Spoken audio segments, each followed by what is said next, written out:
Thank you, Chairman Tiberi and Ranking Member McDermott, for hosting this important hearing to discuss tax-related proposals to improve health care, and for the opportunity to discuss legislation I introduced earlier this Congress. Much attention has been given to taxes that pay for the Affordable Care Act, such as the medical device tax or the Cadillac tax. But buried in the Affordable Care Act is a lesser-known tax increase that is already hurting middle-class families and is about to hit seniors. My bill, H.R. 3590, the Halt Tax Increases on the Middle Class and Seniors Act, protects seniors from this tax hike and rolls it back for middle-class families. Healthcare costs are already high. Since 2005, have risen faster than inflation every year except 2008. Additionally, the trend towards rising health insurance deductibles is leaving people exposed to increasing out-of-pocket expenses. We should be working to reduce this burden, not making it worse. But that's not what this hidden tax hike in the Affordable Care Act would do. Currently, the IRS allows Americans with high health care costs to deduct certain out-of-pocket expenses from their taxes. Before 2013, individuals could deduct out-of-pocket medical costs that exceeded 7.5% of one's adjusted gross income, or AGI. The Affordable Care Act changed that for Americans under the age of 65 by increasing that threshold to 10% of an individual's AGI, effectively raising taxes on middle-class Americans.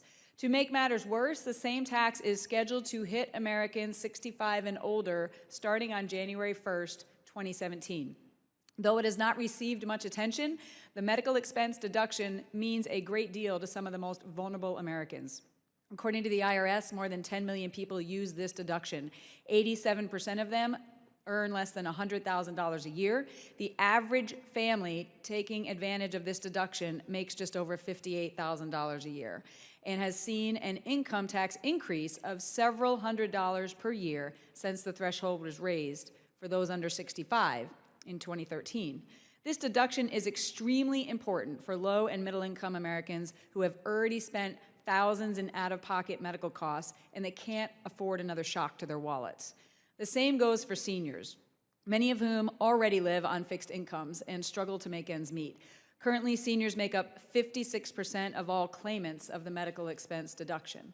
If the threshold is raised in January 2017, many seniors who have saved for their entire lives and have carefully planned for retirement will suddenly be faced with hundreds of dollars in extra taxes on top of the out-of-pocket medical costs they already pay.